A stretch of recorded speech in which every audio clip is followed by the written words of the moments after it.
got my gloves on. I'm ready for battle. I'm excited to be here. You know what, man? You called me out, and I'm here. I'm ready for Rumble. I'm in the blue corner. You're in the red corner, but we're two good Canadian kids.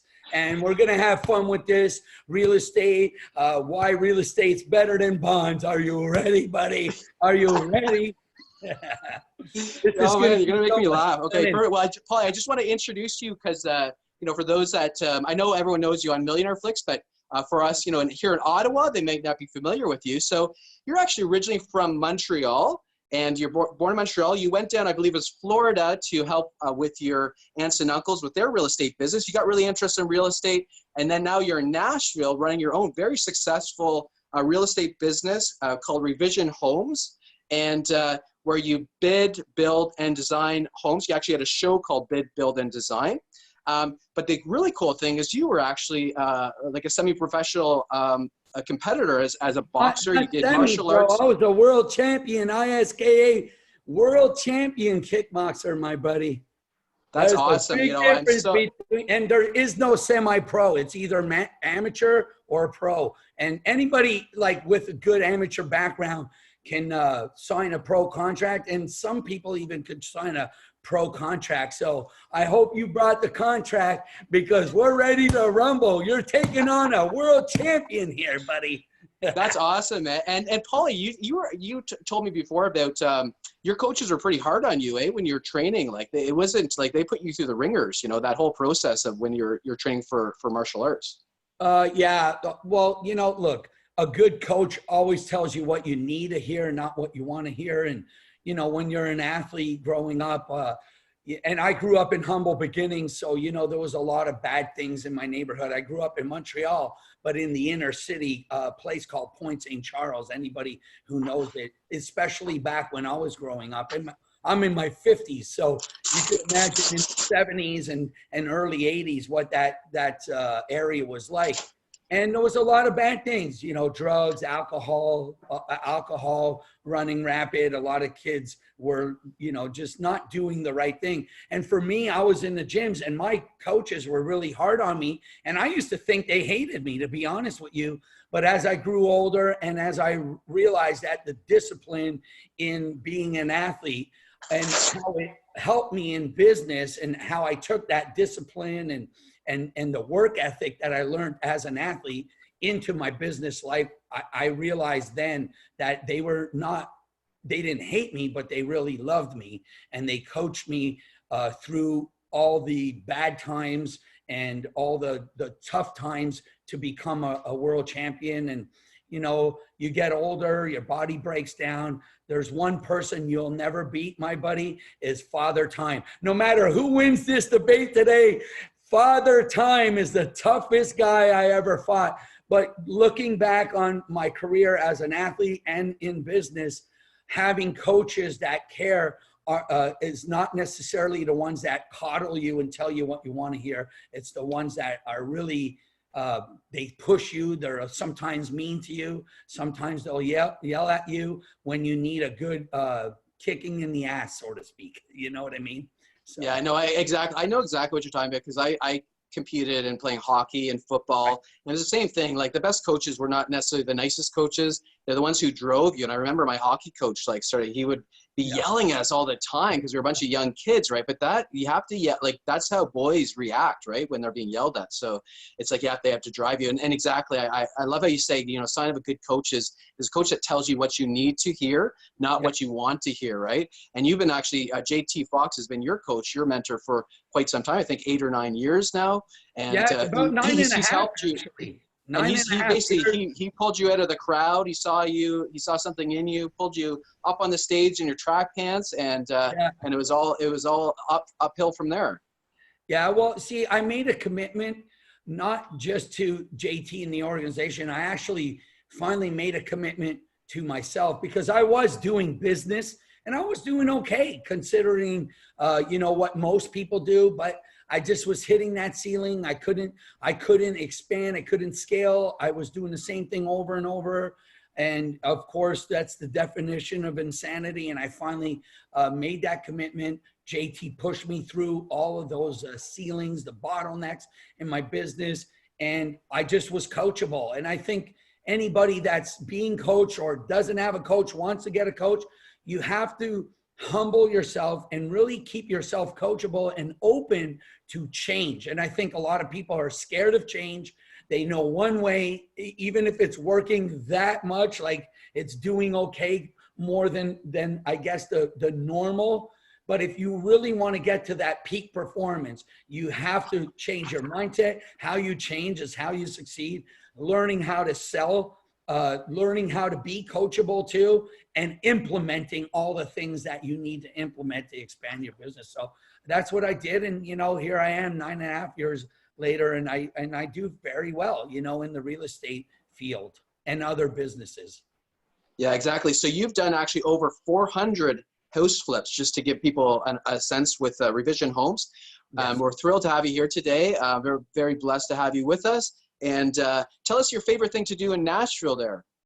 Oh, I play drums too. You know, I was never a bored kid. Let's put it that way. But I boxed, I played drums. I also played hockey and football and all that too, growing up. But what I love doing is just going to see a really good band. You know, I don't drink or smoke or anything, but I'll go down on Broadway. That's where all the bands are. And I like to go see a nice band, listen to some live music. And, you know, that's kind of what I do. I try to eat well and still try to stay in shape. It's harder, obviously, now than more than ever. I could tell you that, like I said, Father Time is the toughest person I ever fought in my life. That's exactly right. I mean, like, seize the day. You only have one, you know, you only have one life. Might as well make it count. That's what brings us here today. And I just got my my gloves on now, ready to go to battle here. And let's have some fun. Let's do this. Yeah. All right, Pauly, why don't you start? Why should someone invest in real estate?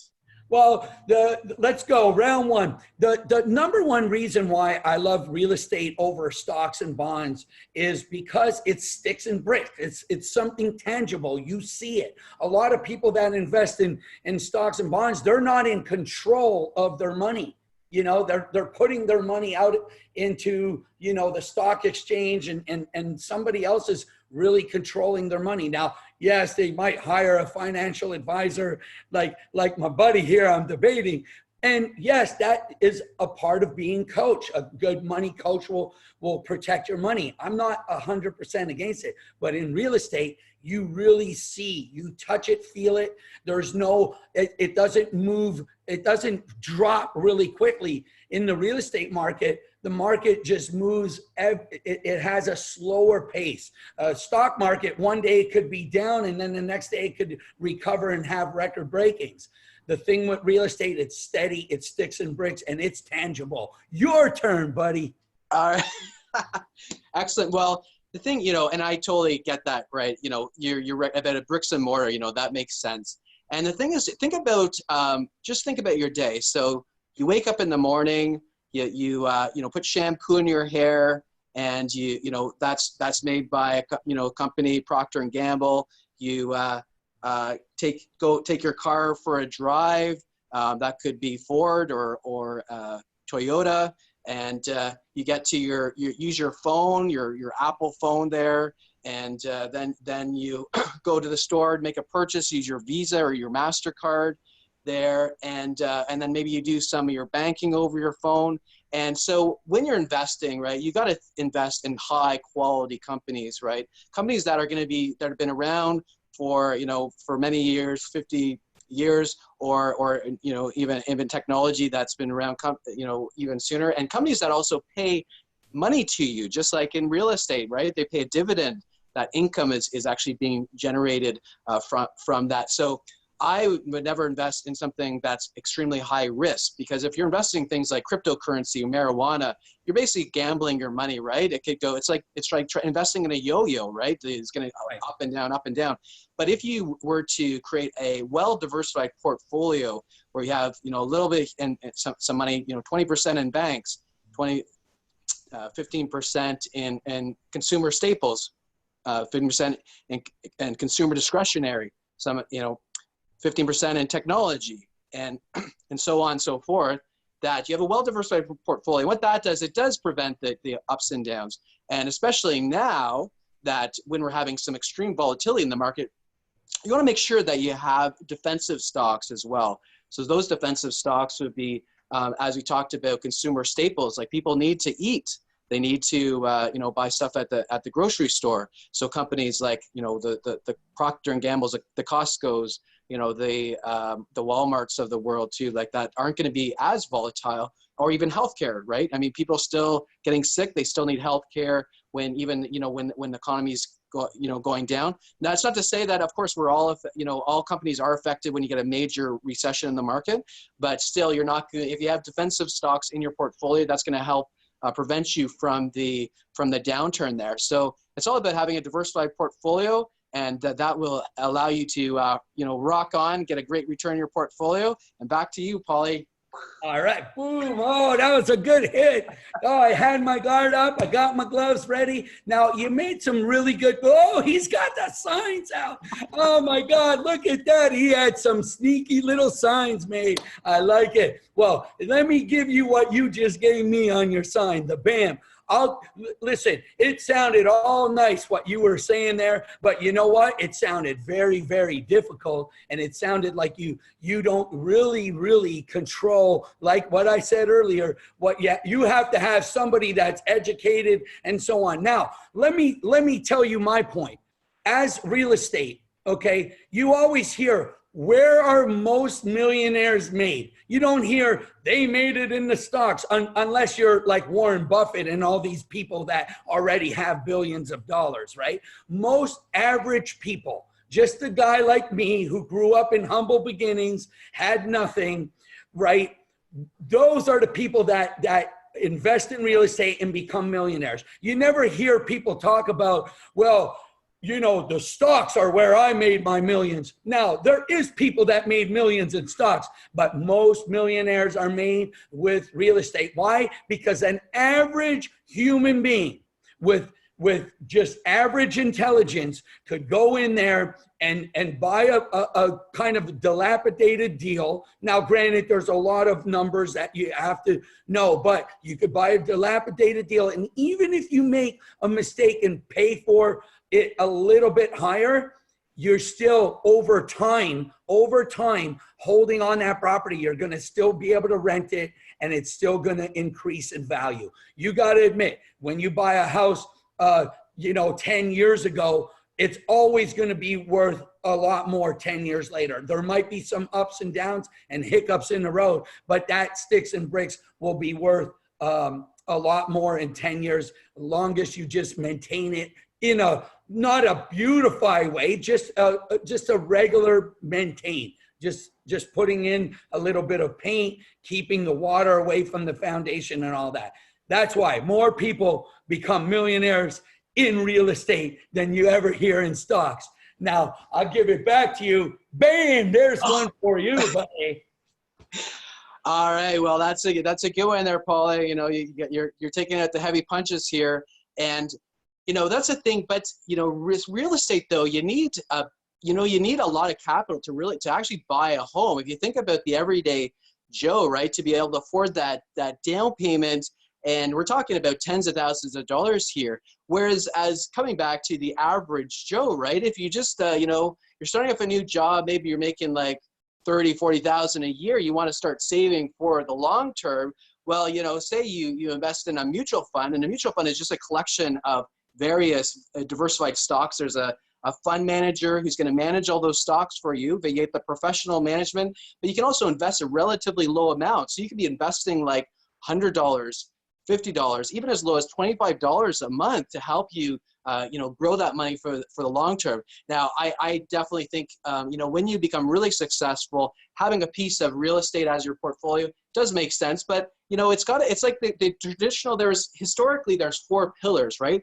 There was real estate, gold, stocks, and bonds. So if you're having a large portfolio, well, yeah, that makes sense. But ultimately, if you look at the most wealthiest person in the world, our good friend Warren Buffett, that's how he's made his billions of investing in the stock market. So the most successful, and I definitely agree. You need to work, to be successful, you have to work with a professional money manager and not just be gambling, your money away, because we tend to, when you're do-it-yourselfer, we tend to do the wrong thing at the wrong time. So you want to definitely get some professional advice.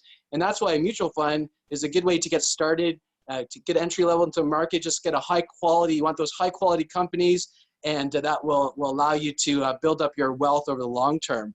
So how's that, Pauly? Oh, that was a good shot, buddy. Well, you made some good points, but I also helped me with a point by saying, even if an average person could invest in stocks, which, I agree with you there, they still have to put money down. They have to put a small amount and then add to it, maybe on a monthly, sometimes quarterly, sometimes yearly. With real estate, you use OPM, other people's money. How would you like to make over 100% return using zero money, my friend? And that's what real estate can do. When you use other people's money, you don't even have to use any of your own money, and you make big chunks of money. And if you choose to put it in stocks and stuff, then your money will multiply a lot quicker if you know what you're doing. But I, as the real estate guy, would take that money and put it right back into buying rental properties and get that positive cash flow. So OPM, bro, there you go. Bang. Whoa.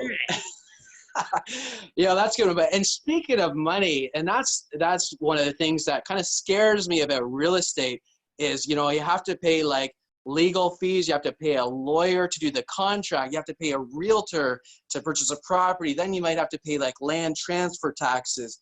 For me, investing in stocks, I just like take my mouse and click a little button, maybe like cost you 1% of what you're investing in, maybe 2% if you're investing in a mutual fund. Or if it's just a simple little click of that button gets, that you own that equity in that, you own that capital in that property. And for those who want to, get something a bit more conservative, not as like, up and down as a typical stock would be. Well, there's the thing called bonds. So you could buy debt in a company, which allows you to basically, those companies issue debt or the government issues debt to raise capital, and you can invest in that debt, and that debt is going to pay you semi-annual interest payments from that. So that's going to allow you to also not take a lot of risk with your portfolio. And that's the first thing I do with my clients is I determine how much you should have in stocks and how much you should have in bonds. And that's really going to determine 90% of your overall return in your portfolio is that asset allocation. So that's how we, create a portfolio. Just don't want to be spending all that money on those legal and real estate and all those fees. Just pay that, maybe that 1%, 2%, $100, and we're done, off to the races. Back to you, Pauly. You made some good points, but you're just like everybody else on social media, making it sound like it's so easy, and poof, all of a sudden you become successful. And let me tell you something about those legal fees and all that. There is such thing as positioning it the correct way, and there's tax write-offs, you get depreciation when you own real estate, and you control it. When you give your money to somebody else, they're not going to protect your money like you protect your own money. Us using other people's money creates money for our portfolios through other people's money, and we control it. Also, too, when you own a piece of real estate, even if you make a mistake, you still have the sticks and bricks, and over time, like I said earlier, it's always going to appreciate. With stocks, if something happens, God forbid, like the coronavirus or the big Great Depression, you don't control that. Even if you put it in safe stocks, you're basically not making that much money, and even sometimes the safe stocks go down. And you're right. Sometimes real estate goes down, but you still have the tangible asset, and that's the sticks and bricks, and it never goes away. And there's something called insurance. Even if a tornado comes and rips it apart, you still get your money. But if the tornado comes and hits your stocks, hey, it's tough on you. You lose your money. Bang! Onto you, brother. Good. That was a pretty good punch there, Pauly, but I think I might have a one-up on you, you know, because you're talking about controlling. That's a thing that scares me about real estate. You know, you might have some really bad tenants, and then you have to evict those tenants, right? They might have only been there a few months, and you learn that, you know, they lost their job because of the coronavirus. They can't pay their rent. So there you're kind of screwed getting your income payments. Or like what happened in Nashville, you get a little tornado that comes and destroys your rental property. And then it's like the unknown, right? That's because you invest all your money in that one property, and all of a sudden it gets destroyed, and then you're basically screwed over. Or you bought a property and then they failed to tell you that there was issues with the foundation or something like that. And it's just all the headache of like having tenants and you know, those unknown factors, right? You know, I certainly agree that, yeah, like, you know, most properties you don't have to deal with that, but it's like that unknown factor whereas like if you own money in stocks and bonds, then it's just a simple sell, right? If your portfolio is diversified enough, and or even starting in the market, you invest in a mutual funds or in an exchange traded funds, you're not taking all that risk. You have a balanced portfolio, and that's going to allow you to you know, to get a smooth out that curve and not get that ups and downs. And the other thing I really like too is that you can be investing you know, a little bit amount, like $100, $200, $500 there, and build up your wealth over time. And it's just that consistency, you know, that dollar cost averaging. So when we get times like we're going through right now, when the stock is going down in price, well, that actually works to your favor because you're actually buying more units or more shares of those equities and those bonds because the market is down low. Because ultimately, that's for retirement. Well, what does it matter if you're getting a little volatility here and there? You don't need that money until like 20, 30 years from now. So that actually, it works to your favor. You know, rebalance that portfolio when the market's down, sell off some bonds, buying some stocks when they're on sale right now, and you're off to the races. Back to you. Boom. Nice points you made there, my brother. And I like your points, but I'm going to show you how I just made over 200,000 using other people's money, taking over someone's payment, which I didn't even have the house. I own the deed. It's called a subject to. And this is something you cannot do with stocks and bonds, is where I took over somebody else's payment. Okay. I borrowed the money to fix up their house. I put it back on the market, and in total, I had to borrow a little under $100,000. It was like $97,000. Well, because the person was behind on their payment, right? And so we took over their payment, caught them up. I brought my crew in there. We did a beautiful job rehabbing it. I turned around and I sold that property, and I made $183,000 only using $97,000 of somebody else's money. And because I had the knowledge on how to maneuver this subject to deal, I was able to net profit after paying all taxes, real estate fees, closing costs, and everything. Because of the knowledge I had, I quickly acquired 183,000, and thereafter I took that 183,000, so I didn't get taxed, and I bought more real estate with it. So there you go. You tell me a stock that using none of your own money, taking $97,000, putting it into this strategy that we call a subject to, bringing in your crew. And yes, you're right. Sometimes you got to deal with some of the leaky toilets and people and so on. But you tell me a stock that makes 183,000 net profit that you can then take and buy more profit, more real estate that brings you profit for the rest of your life. So there you go. Boom, boom. Whoa. Beat that, brother. All right, Pauly, that's a good point. And congratulations on you're doing awesome with your deals, your real estate deals there. And well, you know, you hit the nail on the head about working with someone who's knowledgeable. So, you know, right now with people panicking, they're selling, going to cash. But another thing they're doing right now is they're buying gold. So what, you know, for those of us who are knowledgeable in the business, when we know that people are going to be buying gold when they're concerned about the market, well, talk about, you know, the ABCs of investing, in precious metals would be AB, the X factor, ABX or Barrick Gold, because my friend, I invested one of my clients in that, and it's already up over 50%. The other thing too is that airline industry has been killed. So you want to, you find companies that are going to be connected with those airlines. There's a great Canadian company, CAE, and they do those, the flight simulators for pilots. And they also do they started manufacturing ventilators too. So they're actually pivoting their business very strategically, and they're down they were down over 60%. So, my client, we just invested a bunch of my clients in CAE, and when the market is back to normal, they're going to be making a nice 60% return. Of course, past performance does not guarantee future performance, and you should consult a professional, but those are great investments that you can get a killer return on. Back to you. Oh, nice shot. Well, you know what? I love that. And I've heard some really good, strong returns that way. But I also heard horror stories. Now, a personal friend of mine, he has a pretty well diversified, they have mutual funds, stocks and things, and they've been putting money in this for years. And every time he's a good old Southern guy here. He lives very close to me. We talk a lot about money, and we started out pretty much when I first met him, over a decade ago. And he would talk about these stocks and these bonds he owned and how he put money in, just like you've been describing.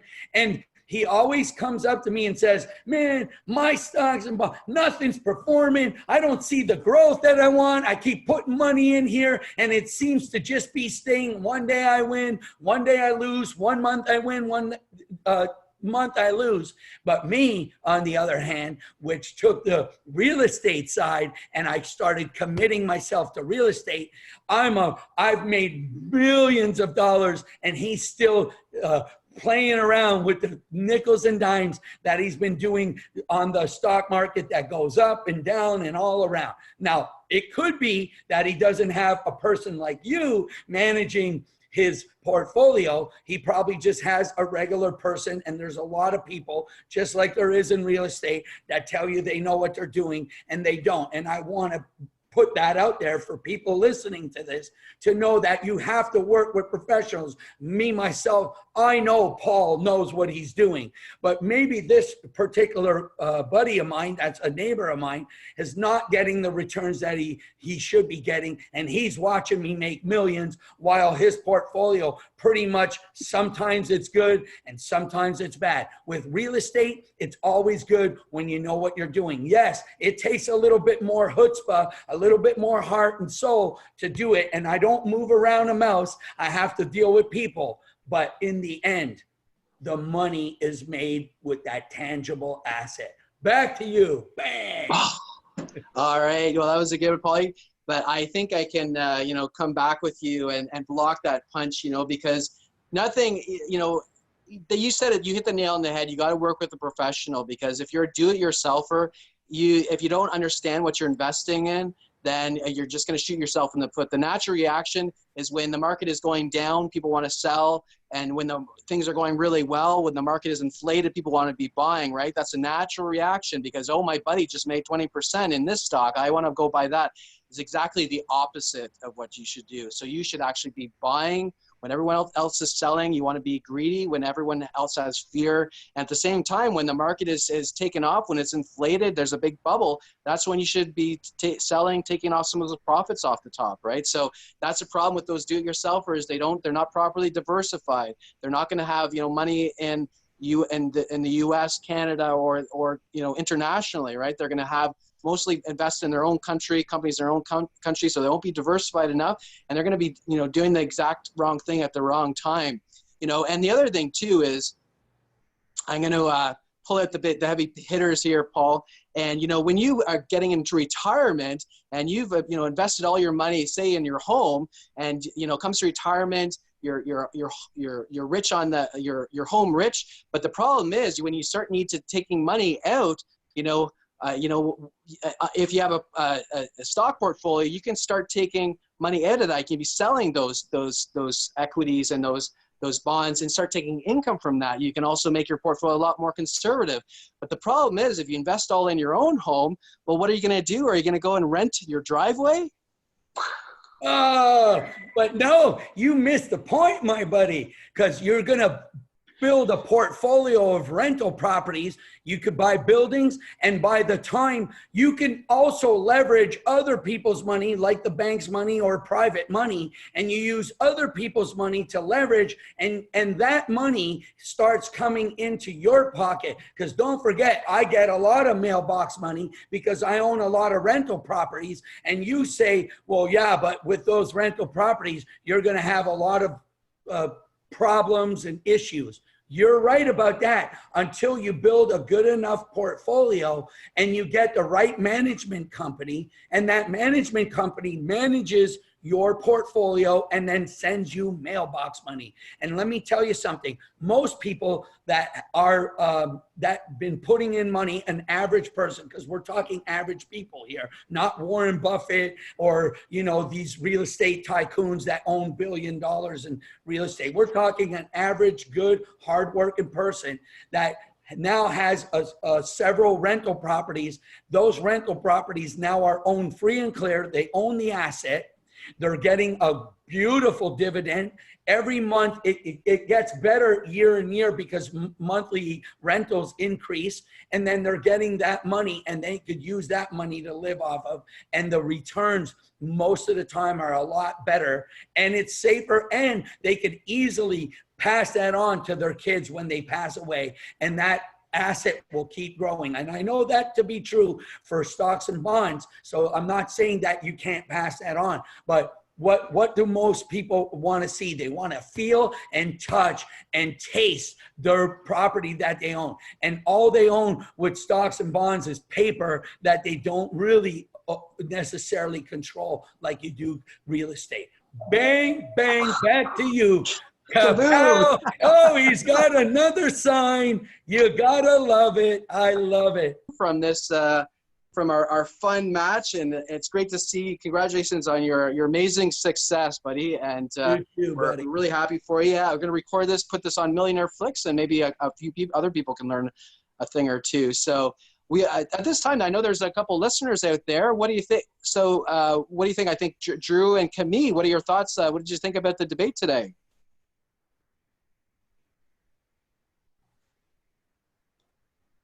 They didn't hear you. Oh, I think I heard them. Pauly won. That's right. Real estate all the way. Pauly won. All right. All right, we got a comment from Camille. She says, "I learned a lot." Well, that's awesome. That was our goal for the debate today. Any other comments? Anyone else have any comments, questions, or comments from our session today? My take, they're both good. You just need to have the knowledge to invest in real estate, doing the options, but also, you know, to be successful in real estate, you need to be knowledgeable in how to use other people's money. I'm in real estate, Paul. I know. Yes. Paul and Paul. I'm in real estate. But I had exposure in stocks as well. So I prefer to, we have much more benefits, I say. I agree totally with Paul. Pauly, not Paul Arnold, but Pauly. You're saying I'm the champ? Okay. Well, hey, Maricel, but Paul send Arnold, you that $100. Yeah. I'll send you the $100. But Paul Arnold, if I have more cash, right, to diversify my portfolio, I will also invest in stock options, but you need to have the knowledge to grow that money. Yeah, and that was definitely the point too, where both Pauly and I were trying to make too, is you do have to work with a professional when you're investing in real estate or in the market. Because if you try to do it yourself, you're just asking for it. If you want to do it yourself, well, try to have a mentor as you're getting into the market, so you have at least someone to work with in the meantime. Any other? Do you have any other comments or questions from any of the other participants today? I don't have any questions or comments. All I can say is both well done job, guys. Thank you, Drew. Real boxing match. Yeah, we're trying to provide some entertainment for our listeners today, and Pauly actually has a show on Millionaire Flicks, and it's actually called Pauly's Corner. it actually references his background in kickboxing and the martial arts. So I encourage everyone to come check out Millionaire Flicks. It's only $20. You get $4,000 of great content from a lot of other successful business owners, entrepreneur, and the man himself, JT Fox. So make sure you check out Millionaire Flicks. And Pauly has his Pauly's Corner. All his episodes on there. You can learn a lot more about real estate. And I'm sure, Pauly, if anyone has any questions about real estate, I'm sure they could just reach out to you directly as well, and you'd be happy. I know you're very generous with your time. You spent like over an hour with me on my phone a couple of weeks ago, and I know that you're happy to help others, give some great advice as well. Always. And, I enjoy helping people. And, like this debate we did today, I'm not just a real estate guy. I have other businesses. And I do believe in stocks and bonds, but having someone like you, Paul, that has the knowledge, been around this type of investing platform, and knowing what you're doing. And I like the safe approach. And I also believe that real estate is the safe approach. And I think the way you grow a real business, it's not what you see on social media. And like I was joking earlier saying, all the people on social media is like, they move a mouse and they make money. I know there's work. You have to have the knowledge, have to have the right people. And I encourage people listening to this. I know we had a lot of fun. We put out a lot of content, but get the right people in your corner and you can grow your wealth. You can grow your wealth in real estate and then diversify and do stocks and bonds and be very cautious with it. And then the money you make from stocks and bonds, you can parlay it and buy commercial real estate or apartment buildings or single family homes. So it all works. Just be cautious and know what you're doing before you invest, because just as fast as you think you can make money, you can easily lose money also.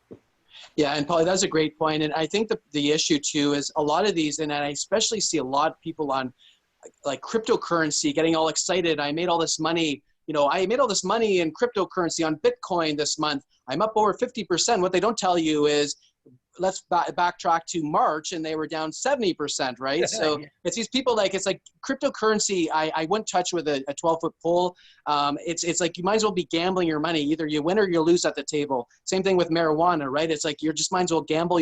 Just go to the casino if you want to gamble your money. You want to be investing in high quality stocks. And Paul, you suggested one option. Another option too is you could start off, if you're just starting from scratch, investing in things like mutual funds or exchange traded funds, like a balanced portfolio or something that's appropriate to your risk. Definitely work with a professional. And what people don't realize too, when they give advice, especially stock advice, and they're not licensed, they actually could be liable. Because if you tell me advice to invest in something and you're not licensed, then I could actually see that person could actually be sued. So make sure if you're getting advice about investing in stocks, make sure you're talking to someone who's a certified financial planner, or who's has an investment industry regulation of Canada, or a mutual fund license, because you should be taking advice for someone that doesn't know. You should be working with a professional. And same for real estate. You should be working with a professional like Pauly, has 20 years experience doing, or more, 30 years or whatever experience doing this, who knows what he's talking about and can guide you in the right direction.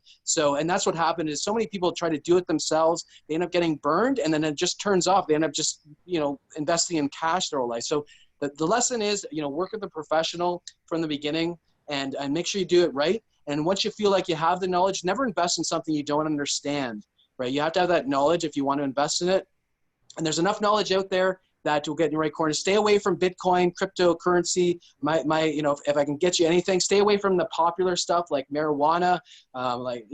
Just invest in stuff that's like safe, like Warren Buffett, right? Warren Buffett knows the best. Invest in things like banks, like insurance companies, like stable, like Visa, MasterCard, like the retail outlets of the world, like even medical companies like Medtronic or Thermo Fisher, companies that people, or stuff that people buy every day, like Procter Gamble, just steady, companies that are going to be they're going to be well able to weather the storm of this volatility we're experiencing right now. But the main thing, make sure you work with a professional, because so many people get burned. They try to do themselves. Make sure you have that knowledge and that understanding before you try to do it yourself.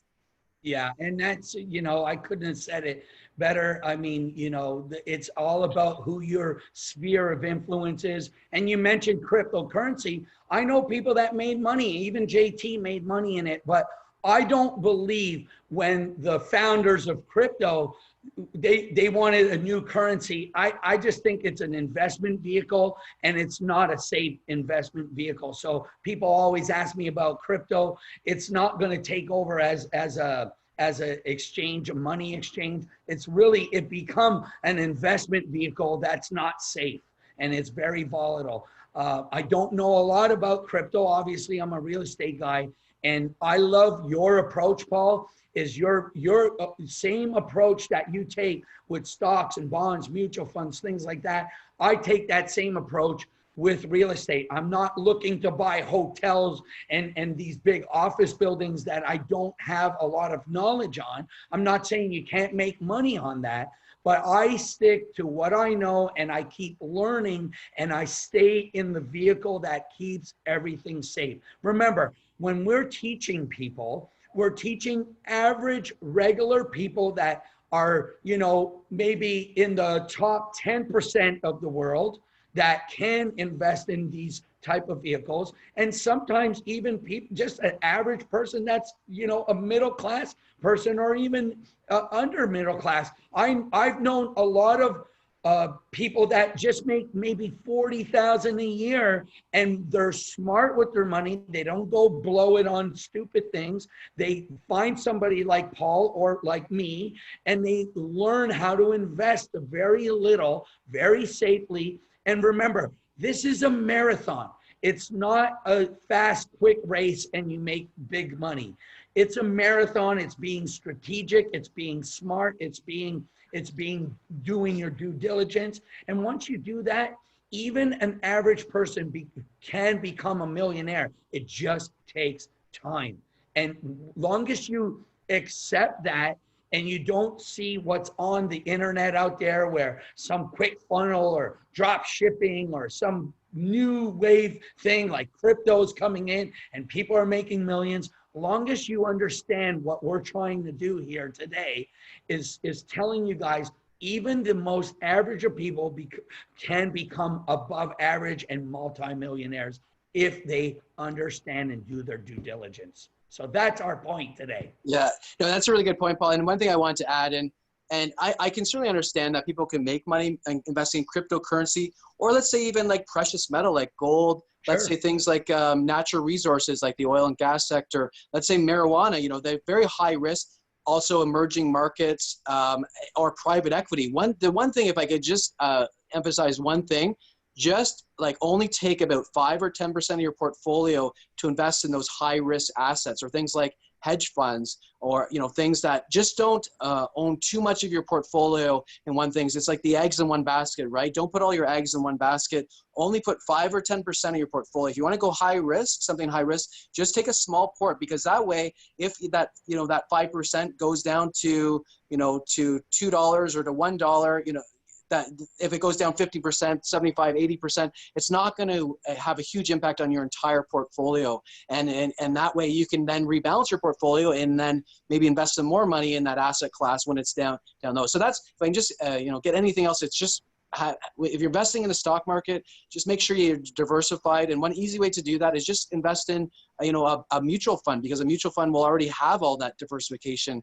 in that place. If you have a lot more money to invest, you're investing, you know, like $100,000, $500,000, $1 million. Well, then you should make sure you work with a money manager who's going to take that objective approach. Because I'm sure, Paul, you're the same. When I'm working with someone else's money, I treat that money like I would feel worse losing someone else's money than I would feel losing my own money. And it's like golden rule, right? I treat others, you know, I like treat others as I would like to be treated myself. I'm going to be investing more conservative with someone else's money than I would invest my own money. So that's the thing with the way money managers work. And I'm sure, Paul, you're the same with real estate. If JT is giving you a bunch of money, you're not going to be investing in something that's a property that's high risk, you know, make a quick buck, right? You're going to be, you know, be conservative with that to make sure that you're getting a strong, steady return, because ultimately this is a long-term, you're investing in property or the stock market.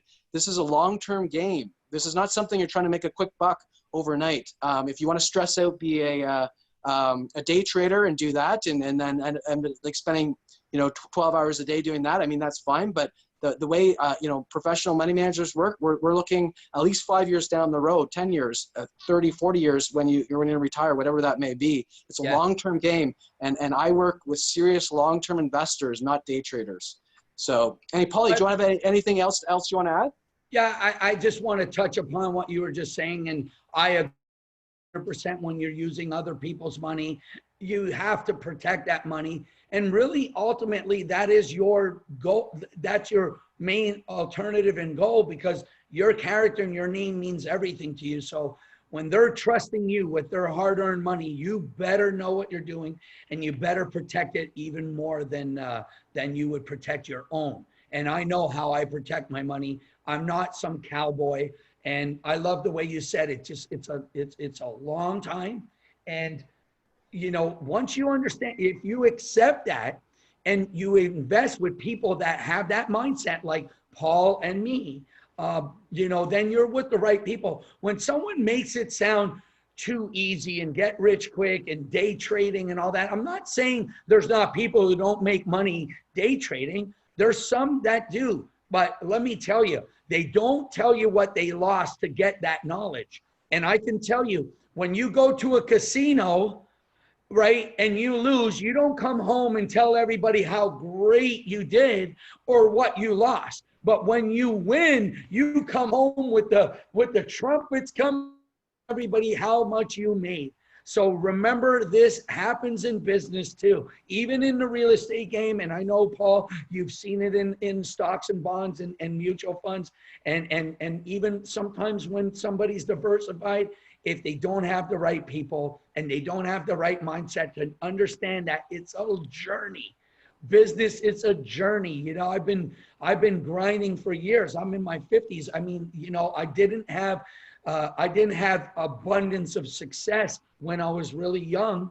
I did make a lot of money, but I made a lot of mistakes because I didn't follow these principles, because I didn't know about coaches and people in the right fields. Now I do. And I think that's why Paul and I take the time out to really be open with our information, open with our hearts and our character, to give you this blueprint, because it's not as easy as it looks like on TV and on social media.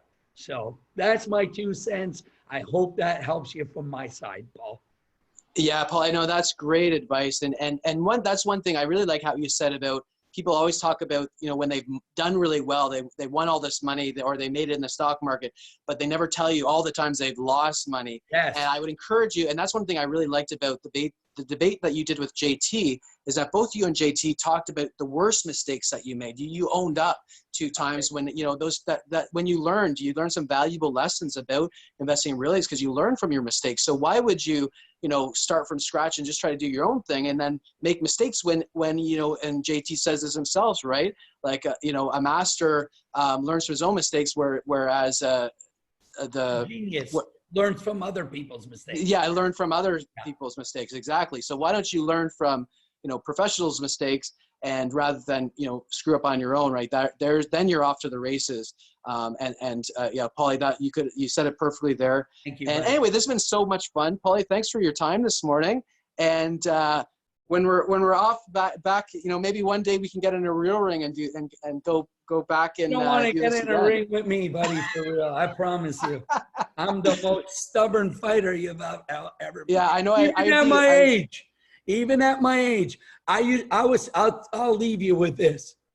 I was training this heavyweight champion from Slovakia in Europe. He was a heavyweight European champion. And he came down here to learn how to use defense, because I was a very defensive fighter. And people, when I taught kids and other fighters, I taught them how to be defensive, roll with punches, block punches, and fight off of a defensive posture. And when he came out here, he was obviously a lot younger than me. This was 6 years ago. So I was maybe 46, 47 at the time. So I was still an older guy. And he wanted to get in the ring and show me how strong he was. And boy, This guy was strong. He had muscles and tattoos. He looked really tough, right? He had the shaved head. And then there's little old me, you know, walking in there, kind of quiet, humble. And I went in there and he's swinging to show me his power. And he couldn't hit me because he didn't understand about defense. And I was pot-shotting him the whole time. And I told him, you're a strong, young fighter that wants to kill and only be offensive, but you leave yourself open. And it really boils down to what we talked about here. A lot of people are young, strong, and they want to go on the offense, but they forget about the defense. And there's an analogy with fighting. So I will go in the ring with you, my friend Paul. I won't throw heavy punches because I love you, buddy. I will protect you, but you'll have a hard time finding this old guy because I fight off a defensive posture like I do with real estate and investing. So, bang. The thing is, Pauly, that, you know, I believe either you do it 100%, you know, either you do it, give it your all, or you go home. So I actually want you to throw some serious. I might need to wear some padding or something so you don't knock me out. But no, I like the high intensity stuff. So and then I'll maybe hit give me you a couple. to the body. I'll hit you to the body. Yeah, or I'll block. I can block. I'm learning how to. I block, won't even throw punches to the head. I'll hit you to the body. And all right. Let me tell you something. The body punches are the best punches. Nice. And Pauly, I just want to add, you brought up being defensive, and I just think like getting back to our discussion, it's the same thing in the stock market. People invest in stock. They always want to invest in all the stocks out there, all the equities that are really exciting. But if you don't have that defensive position, and that would be your bonds, then you're asking for trouble, because your bonds are what's going to save you in volatile markets like today, where if you have your, you know, a balanced portfolio, well, you're only going to be down 5 or 10% rather than, you know, 20, 30%.